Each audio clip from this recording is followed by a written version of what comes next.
Okay, well, I think I got that. Now we go back to Brookwood. Oh, you were going on a full scholarship to Brookwood for 1 year. Yes. Where was this now? At Katona, New York. Katona? Yes. And what did you learn there? I took up economics, political science, current events, journalism, and things like that. The British Labour, the American Labour Movement. And what did you do after that? I went to work for Sunnyside Consumers Cooperative in Long Island City. Is that... That's in Queensboro, New York. Now. That's not far from New York, New York? Yeah, it's a part of New York now. Yeah. In the borough of Queens, on Long Island. And what was the name of the co-op? Sunnyside Gardens Consumer Cooperative.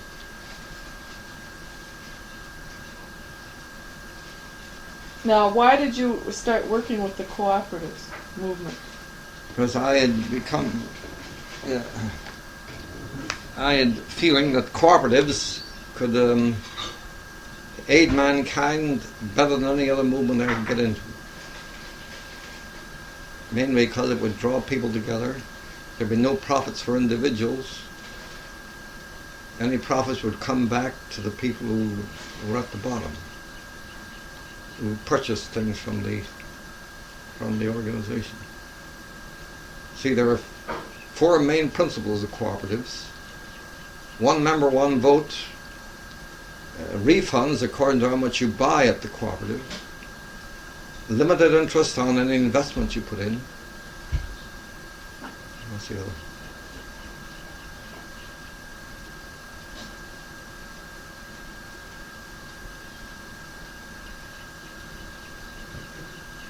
Did you learn that at the Labor College, or? No, I knew it before then. Yeah, but I mean, you were with that cooperative colony. Yes. So and I'd been in Canada. I was one of the original members of the Saskatchewan Cooperative Wheat Producers. This is from last night, or whenever you left at the sitting room. Oh, that was the first time you got in cooperatives, was with that movement in Canada. Yes, except my parents were members of cooperatives in England. Oh, they had cooperatives in England? Yeah. And I can remember our number. See, when we purchased things at the store in England, we gave a certain number that they put on the purchase slip. And I can remember our number to this day. What is it? AI 93. So, I mean, is there cooperatives in England still? Yeah, it's very strong in England. So they just grew? Yes. Mm-hmm. Here's a cooperative bank, the 6th largest bank in England, cooperative bank. And there's a big cooperative wholesale. The local stores out in the country own the cooperative wholesale, of course. And any surpluses accumulating in the wholesale or manufacturing divisions are channeled back to the local cooperatives. It doesn't go into the pockets of a few shareholders.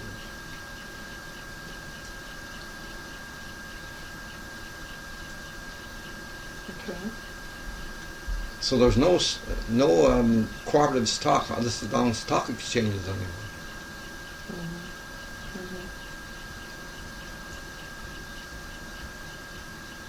So what did you do with the Sunnyside Garden Club? I managed the organization that was in, originally it was in the bakery business, retail bakery. But later, when I was there, it added a milk route and a grocery store. And how long were you there? 4 years. What did you do besides manage? Is that where did you do the milk route there too?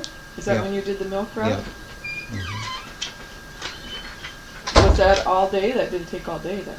No, it took about 4 or 5 hours in the morning and then there was collections to make, or additional time, not every day. But then we had a laundry route also. So there was a laundry. When I left, there was a laundry route, a milk route, and the grocery store. How many people were working for it? At that time, about 7, I think. 6 or 7. It was all out of one building. There were 2 buildings. Oh. And you lived in a rooming house then, or what? In a private home, You had a separate a room. room? Oh. How did you like living there in New York? I liked it. And I took part in other activities, and while there, I was a member of the Folk Festival Council of New York City. And so what'd you do? Take part in folk dances of different ethnic groups. Oh. Is that where you learn how to call? Yeah, there, and the Cooperative Society of Recreational Education. Later on, you mean? What's that? You mean later on? Yeah. Well, what happened after your job there then? Where did you go? I went to Tennessee, where I had friends. I went down there to see these. I thought I was been there long enough. It never went too well financially in Sunnyside Gardens Cooperative. It was during the Depression era, of course. Oh, I see. And I thought I'd been there long enough, and I used to work long hours. Oh, I'd work on some days I'd work 15 hours. And I thought, well, it's time I went and did something else. So I went to Tennessee, looked up these Rutt brothers, a mechanical cotton picker, and they were working on it in Memphis. I stayed with them in Memphis for a month, but they weren't getting to the point where it was in fully in operation yet.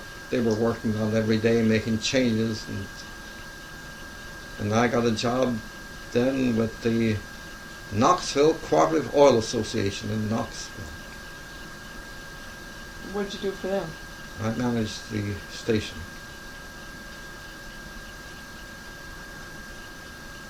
Which was more or less like a gas station, Yeah. you mean? Mm-hmm. How long did you do that?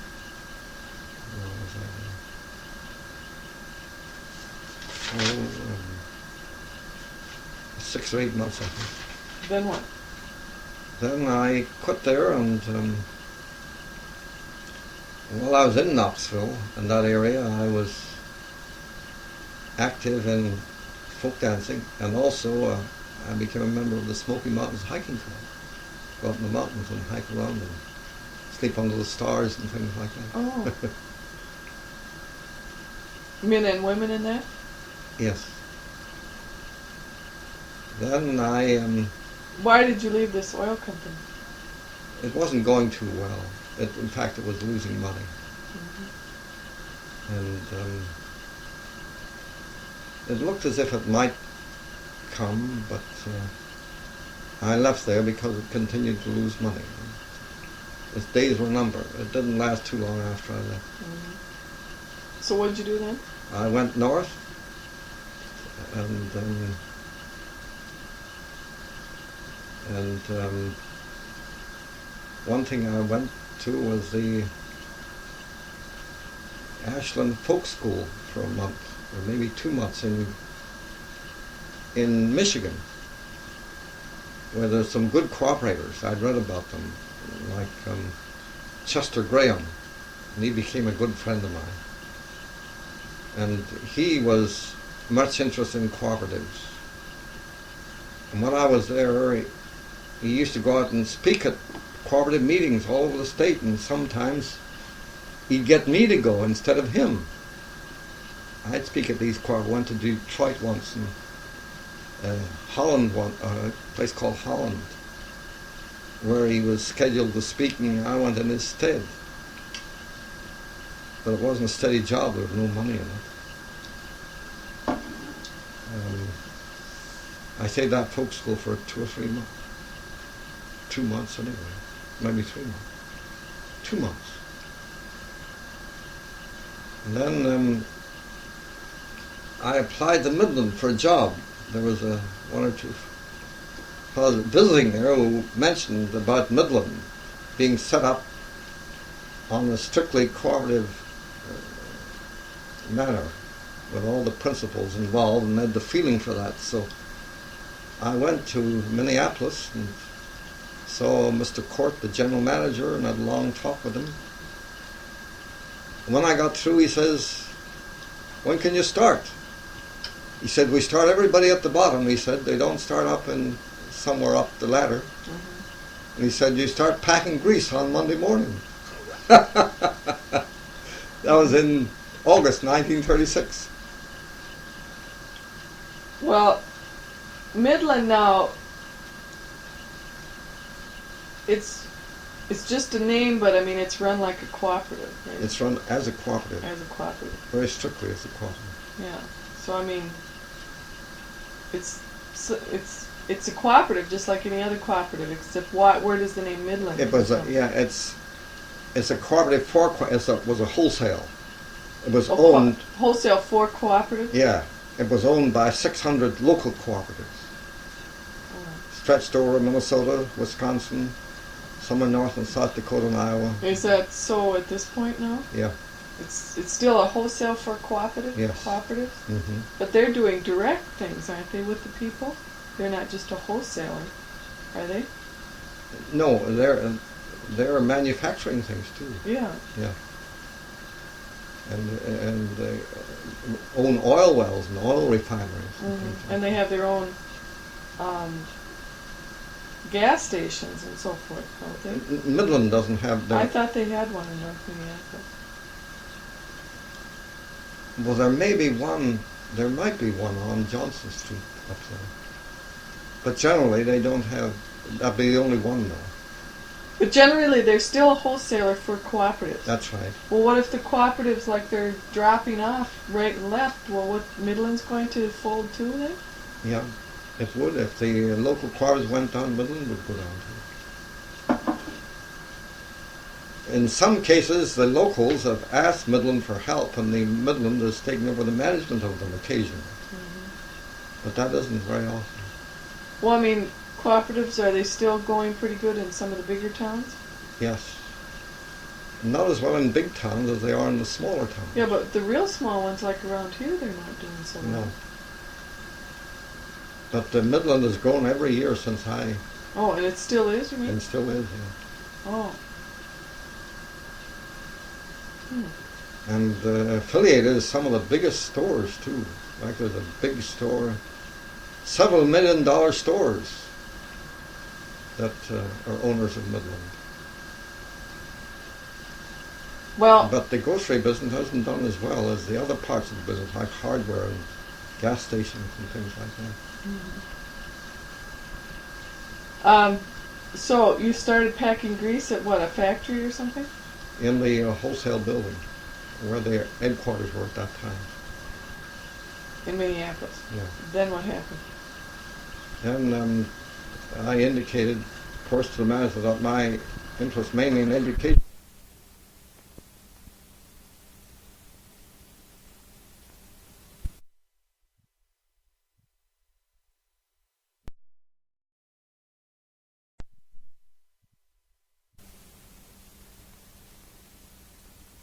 Schools going out in local communities, which would explain the methods, the principles and practices of cooperation.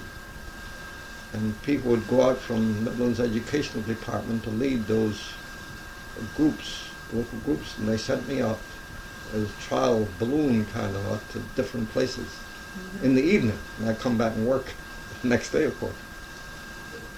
And within 3 months, I was put on in the educational department full time. So my grease packing days came to an end. So you were on the recreational department then? Educational Oh, department. educational. So Yes. what did you do then? I did a number of things. Now this was how long after you? About 3 months after I went there. Yeah. And one was speaking engagements before many types of groups, especially farmers' groups. Annual meetings of creameries and high schools and other like farm bureaus and others, where we're invited to send one to speak. And also to, when local groups were organized, to study it more, then I'd lead these local groups in discussion and provide them with literature and organize these study groups also. And I did that for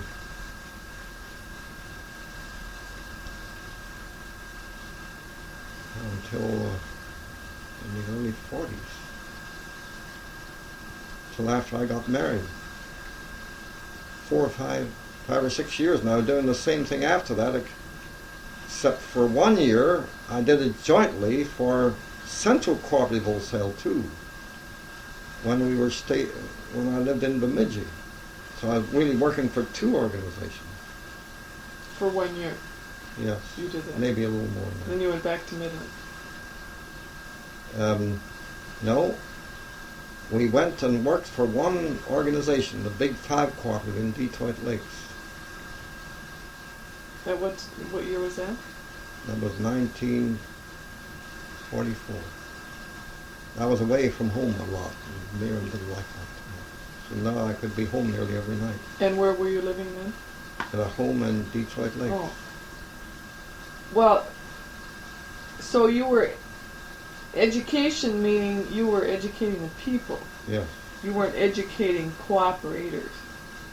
Well, mostly the people who came were members of cooperatives to these meetings. Oh, I see. Okay.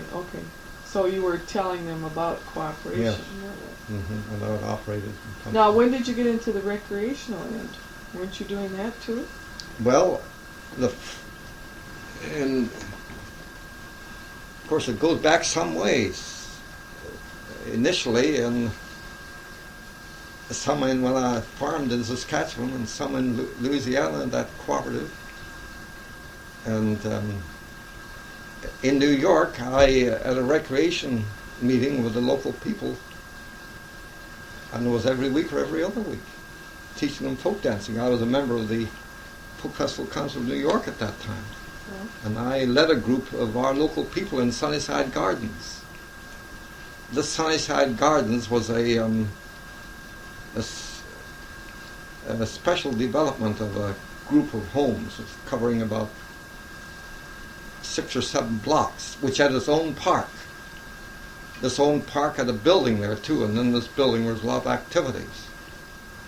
And this group would meet every week or 2 weeks, and I'd go through folk dances with them.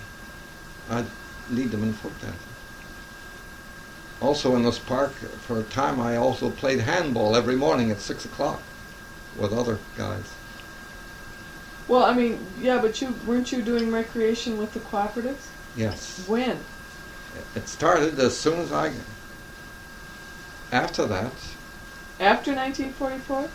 Or before? 36. When you first started, you started with No, I'd been to a cooperative recreation school in 36, or back in 35, a cooperative recreation in Vermont, when I was in New York City. But as a student, of course. And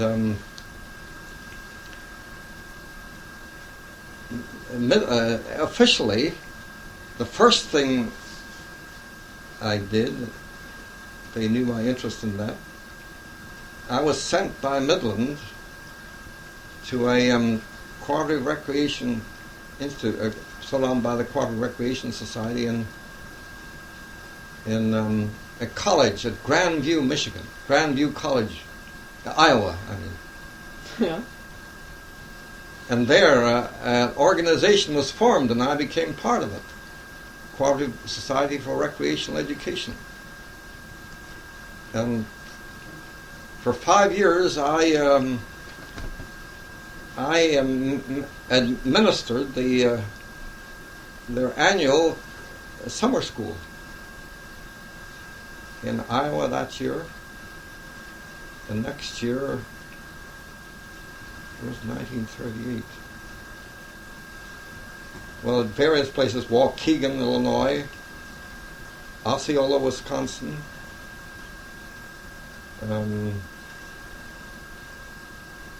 at a place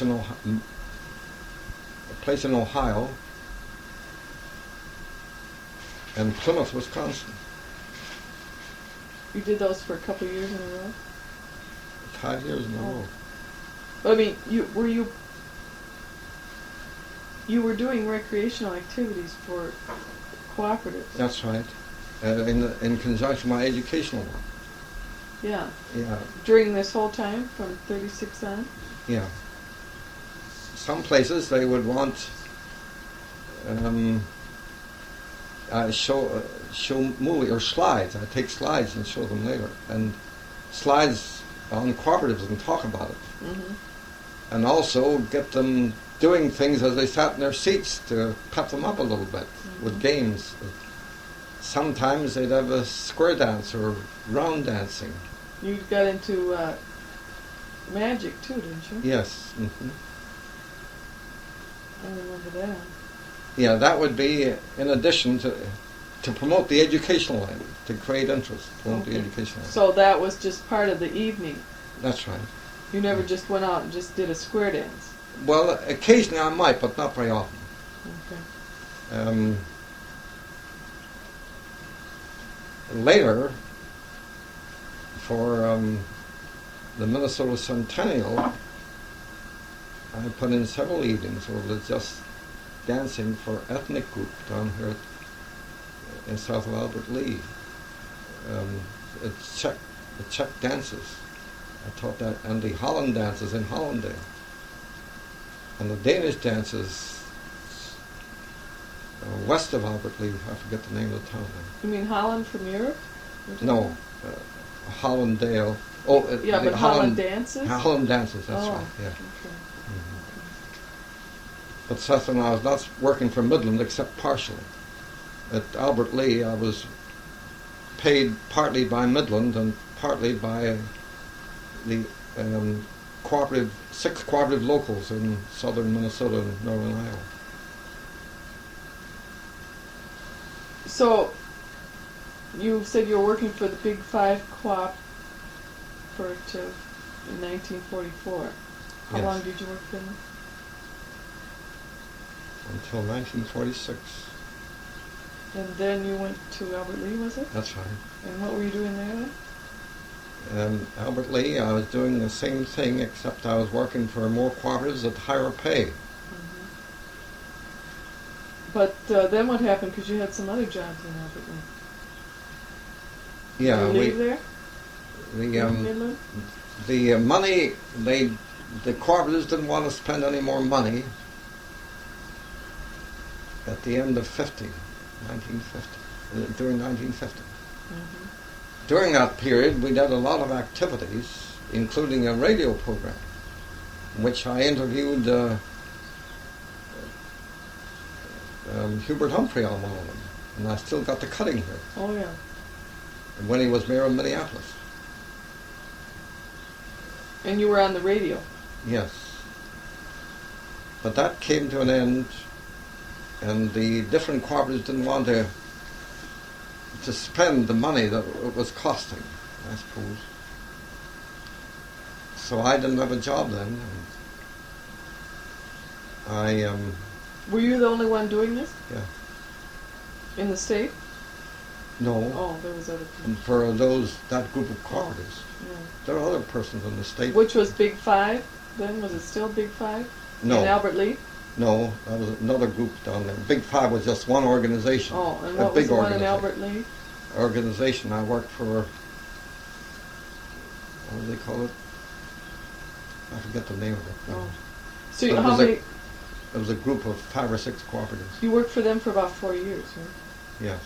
Then what happened? Then you had a series of jobs, right? Kirby, you were selling Kirby for a while. Yeah, I never sold one. You never did? No. I didn't know that. I went out for a month or two. And what else did you do? I worked for the 2 summers after that. I worked on construction work, carpentry work, Yeah. helper, for a fellow called Clystene Framir. He organized it, and I would go around with him where he made these bids Yeah. for jobs, putting in culverts and things like that. And did you do physical work there? Yeah, I used a hammer and saw and things like that, and handed up lumber and that kind dug ditches where they need to put in sewers. How long did you do that? Oh, 2 summers. 2 summers. What'd you do during the winters then?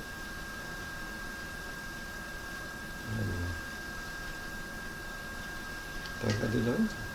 And then what happened? And I was offered this job at the credit union in Minneapolis. You didn't go up and apply for it or No. anything? And so when was it? 1953 then? 1952. Oh. John Buell wrote to me.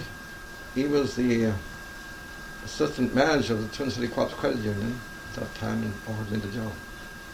He talked over with Fritter, the manager at that time. Almost like come and work. And how long did you work there then? For 13 years until I retired. Which was 1965? Yeah. And did you enjoy that job? Yes. Came natural for you? It was a job. Well, I mean, it was different than your other job. Yeah. Yeah. I'm pliable. I work into things easily. Yeah, but you probably enjoyed being your other job better. Yes, except for one thing, it kept me away from home so much. Oh. Mm-hmm. You're on the road all the time. Yeah. Even when I was in one place, say Albert Lee, I was out many nights all the time. Mm-hmm. I remember in the week of May, one yeah, year. but weren't you home sometimes during the day then? Yeah. Yeah, what? I remember one month, of course I kept track of everything I did, gave a report. One month I had 29 meetings. And of course, I suppose you spent your time during the day preparing for these meetings. That's right. Answering correspondence and things like that. But you worked out of the home, right? No, I worked in an office in the Co-op Oil building. Oh. Yeah, because I don't remember you being home very much. No. During the day, you know.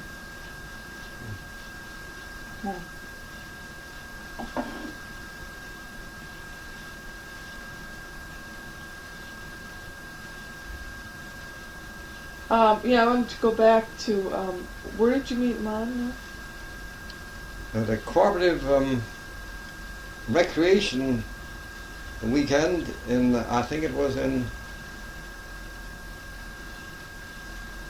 either in Osceola, Wisconsin, or Cambridge, Minnesota. Now this was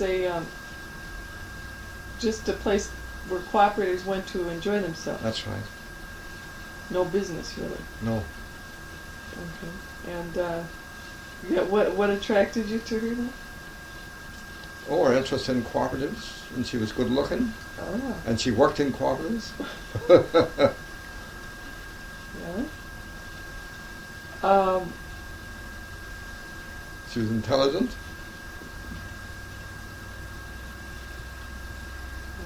Dedicated to the cooperative movement.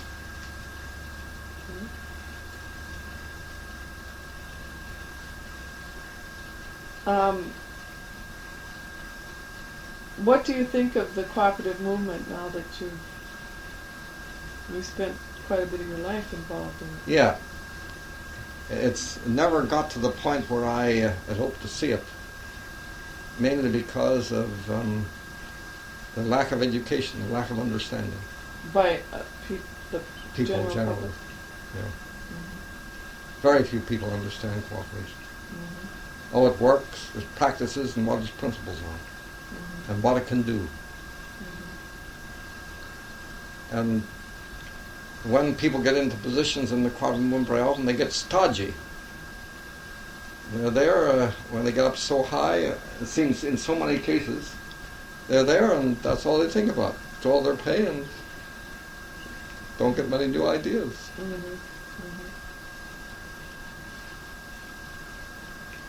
They all I'm thinking about of retaining their prestige. Well, what do you think about as far as the future for that? Huh? What do you think about the future for cooperatives? I think it's going to go down in the general decline of civilization. With everything else, it's going to Yes. go down. You're not just singling that one out. No.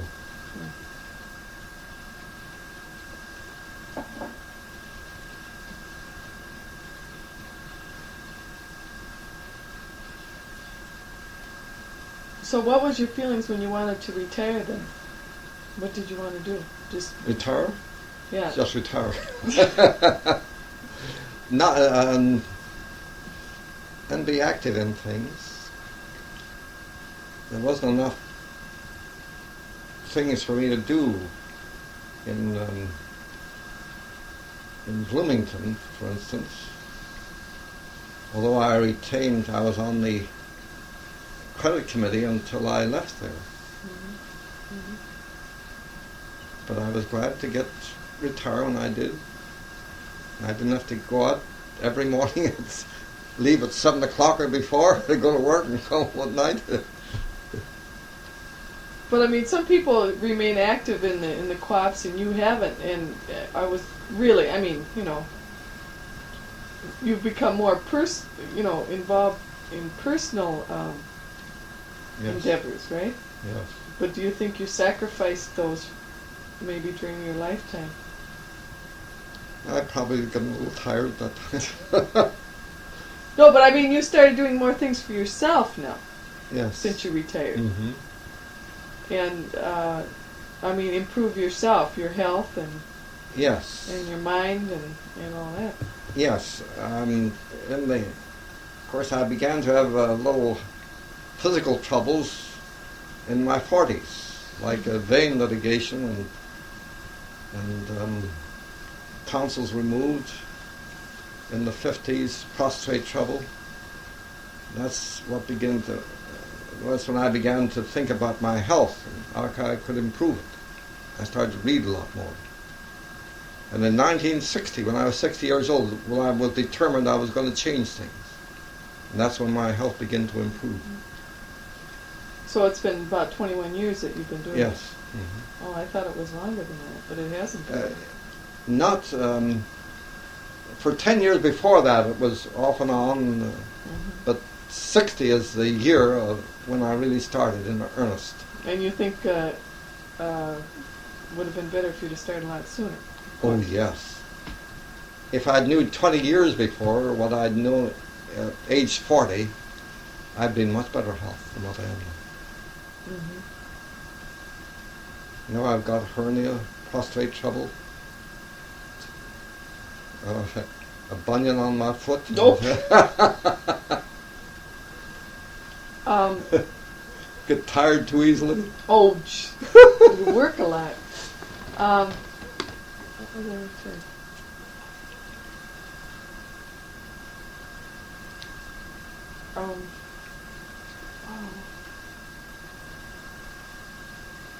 I got a 50-year pioneer plaque from the Saskatchewan Cooperative wheat producers a few years ago, which is hanging on the wall downstairs. Oh, yeah. So I'm proud of that one. I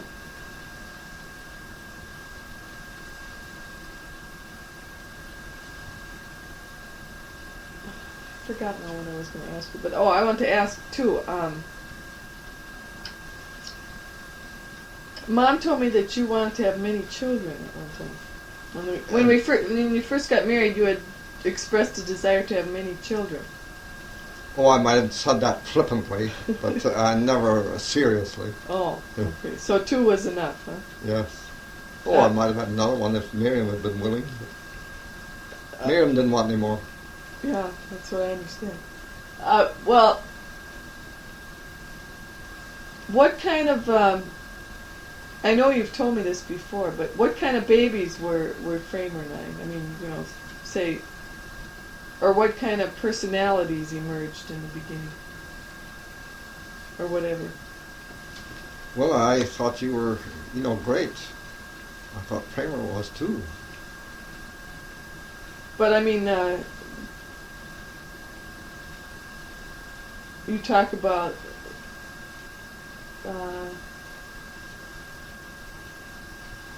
me being pretty active or whatever. Yes.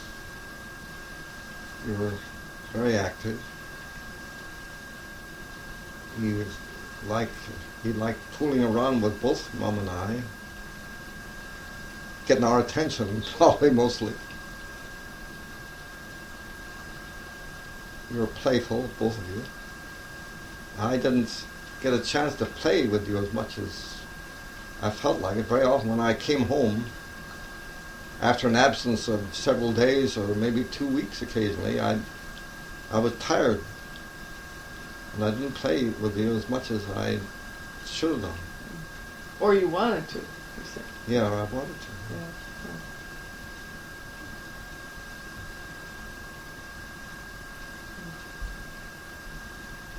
And when I came home, there was always correspondence to answer. And I'd probably go away again in a day or two. And I need to look after that before I left again. Mm-hmm. So you didn't have too many days to catch up once you got No. home.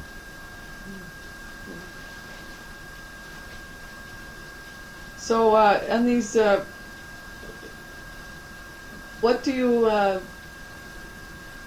hope to accomplish in the rest of your life here? To live healthily until the day I die. That's your main goal. Yeah, to attain my health. Mm-hmm. And you work every day at it, right? Yes, every day. I think about it. And I was thinking, where did you get your love for reading from? Because you read a lot. Yes, I do. I started it when I was very young in school. I like to read. I remember reading one of the first books I read was the Swiss Family of Robinson and Robinson Crusoe. I used to take books occasionally, not like some, but every month or two I'd take a book out of the school library and take it home and read it. And I like to read the newspapers. We're almost winding up here. You have 15 minutes with me, and that's it. 15? Forget it. And I like it. Read the newspapers. And I noticed when World War I started, I was left school in 1914, lived with my grandparents. They and others would ask me about what was happening. And I'd read these things in the newspaper, and I could tell them.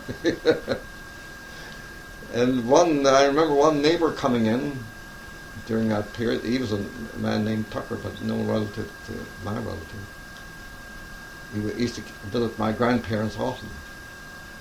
And he was explaining a clock, which one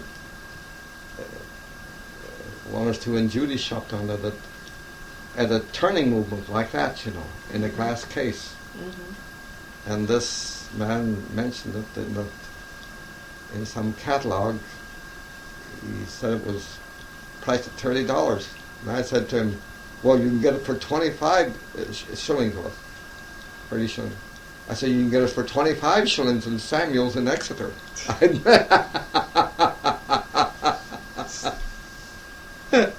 He was surprised. I can see him now. So, you're left home so young and stuff. You had a feeling that you wanted to get out and see the world, or what? Yes, and be independent. Yeah. Because you really weren't close to your family, after you left. No. But do you think your parents fostered this independence, or is this something that just happened? Oh, they didn't foster it or otherwise. They just let me go. Mm-hmm. I know I was always welcome home if I ever went home. Mm-hmm.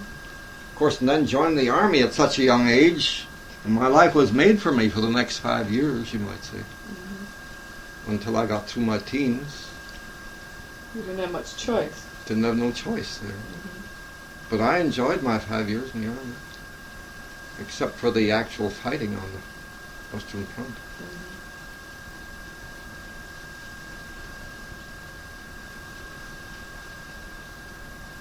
Anything you regret or anything you wish it was different with your life? No, I don't think I'd change anything. You've done what you wanted to do. more or less. Yeah, without having a specific goal when I started. Except making money, that was the main thing then. In the beginning. Yes. But then you changed. I changed and money didn't mean anything to me. What made you change? I asked you that before. You really don't know. I Do wanted you? to get more education and work in the cooperative movement.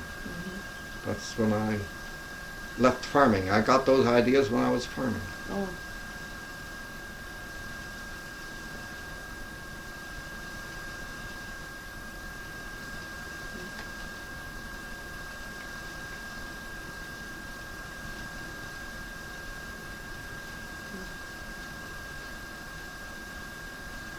Yeah, well, I might ask some more questions later. I gotta think about all Yeah. this. Yeah. Because some other things will probably pop up here. Yeah. Yeah, I look back to my army days. There's some very grand fellows I met in the army. I didn't correspond with them much after that.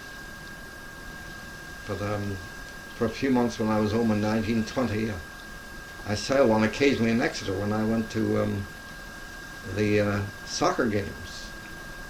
I saw him on the street so often, and he always shouted at me. And I've never seen him since. Huh. Last time I seen him in 1920.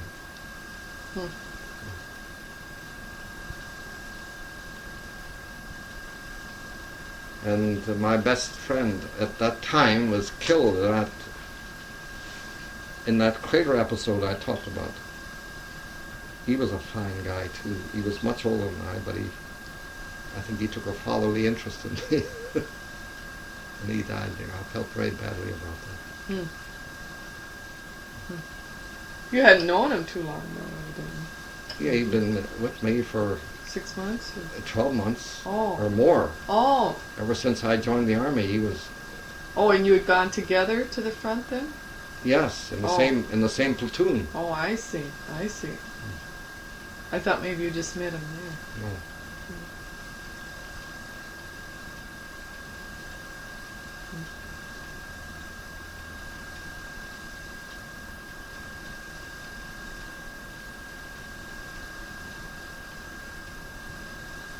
You going Yeah. back to England, do you think? Will I? Yeah. You go for a visit? Yeah. Oh, probably. I retain my health. I mean, do you have a desire to go back there or not? Yeah, if I could, yes. To meet people, meet relatives, friends if there are any left. No, there's not too many left. Though. No. Now, when I went back to the old village where I went to school at Oakenburnell, where we spent our youth, school days, there wasn't one family I could walk into that I knew, except one single woman, about 4 years younger than I, 3 or 4 years younger than I. That was the only person I knew in that village. And then there's a memorial in that little village with the names of the guys who died in World War One. I looked around there, and the fellows I knew, see it there, all gone. They were died 70 years ago now, Wow. almost. And I remember playing with them, you know. Well, you didn't know that at the time? That they had died? Or Yeah, not? I knew that. Oh. For most of them, at least.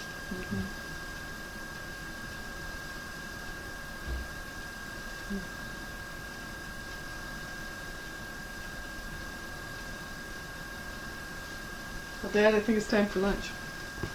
So it is.